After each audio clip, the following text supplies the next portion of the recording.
Isn't it strange how every year, somewhere around February 13th, a quiet panic seems to spread across the world? Restaurants suddenly fill up, flower shops become crowded, phones light up with last-minute reservations and rushed messages. Millions of people feel the same subtle anxiety, like they've forgotten something important. It's not just, oh, Valentine's Day is tomorrow. It feels heavier than that.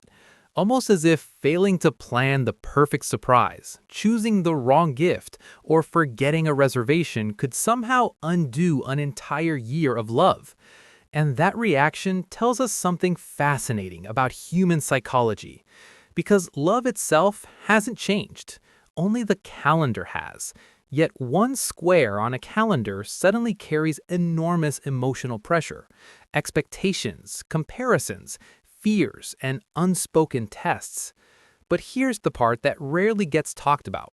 The couples with the healthiest, longest-lasting relationships are often the least frantic about Valentine's Day. And that observation reveals something deeply important about how real intimacy actually works. Love is built in moments no one sees. Decades of relationship research, especially the work of John Gottman, show that strong partnerships are not built through grand cinematic gestures. They're built through something much smaller. Gottman called them bids for connection, tiny emotional reach-outs that happen constantly throughout the day. A partner mentioning something stressful at work, a quiet sigh after a long afternoon, a joke shared while washing dishes, a glance across the room that says, "Are you okay?" These moments seem insignificant, but psychologically, they are everything. Because what predicts relationship success isn't how often couples celebrate holidays, it's how often they turn toward each other during ordinary life. When one person reaches out and the other responds with attention, curiosity, or warmth, trust quietly strengthens. And this happens hundreds of times a week, not once a year. When romance becomes a requirement. This is where Valentine's Day becomes psychologically complicated.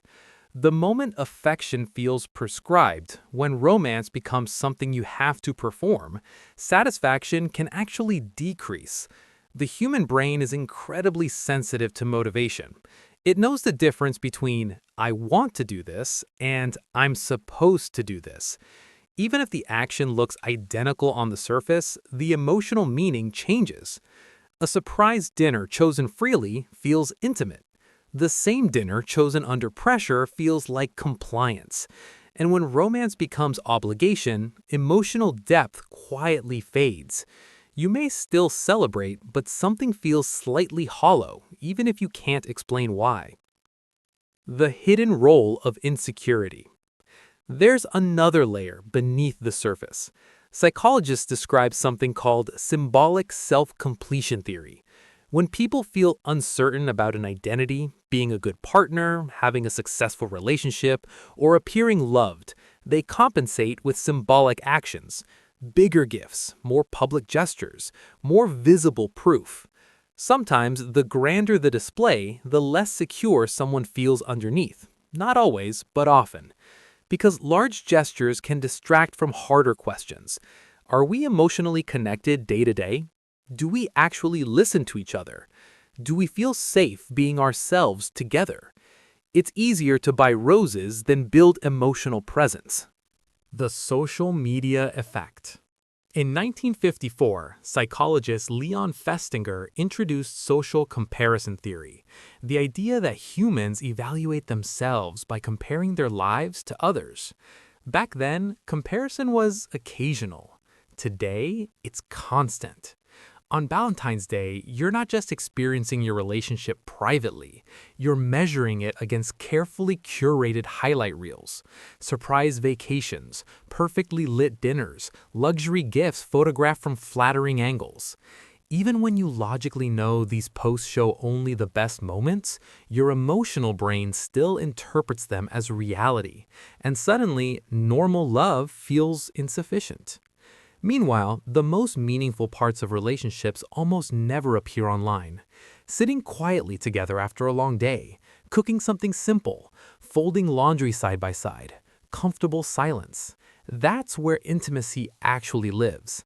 But quiet love doesn't trend. Why shared experiences matter more than spectacle. Research connected to self-expansion theory, explored by scholars like Eli Finkel, shows that couples grow closer when they experience novelty together. But novelty doesn't require extravagance. It doesn't have to be a luxury trip or a perfectly planned evening.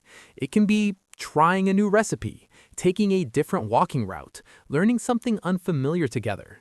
The bonding comes from shared discovery, not from spending more money or creating a performance. Connection grows through participation, not spectacle. Why Valentine's Day can hurt singles so deeply. For people who are single, Valentine's Day often carries a different emotional weight. Neuroscience research shows that social exclusion activates many of the same brain regions associated with physical pain. But often, the discomfort isn't truly about being alone. It's about feeling out of sync with a cultural script. The world seems to say, today is for couples.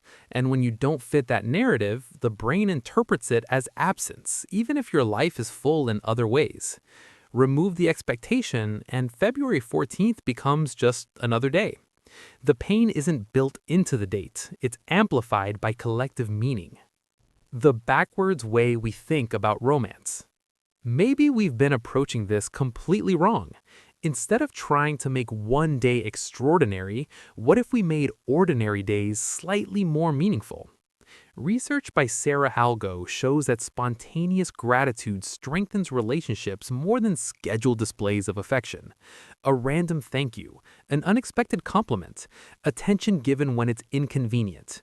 These moments require presence, not performance, and presence is harder than performance. Demoting Valentine's Day. So perhaps the healthiest approach isn't rejecting Valentine's Day, it's simply demoting it. Have dinner if you want, buy chocolate if it feels genuine, celebrate or don't. Let it be optional instead of obligatory. Because if a relationship only feels special on Valentine's Day, then it isn't truly special, it's scheduled. Real intimacy grows quietly. On Tuesday afternoons, during tired conversations, in ordinary mornings no one applauds. And when you've built that kind of connection, February 14th stops feeling like a test. It becomes just another opportunity, not to prove love, but to continue it.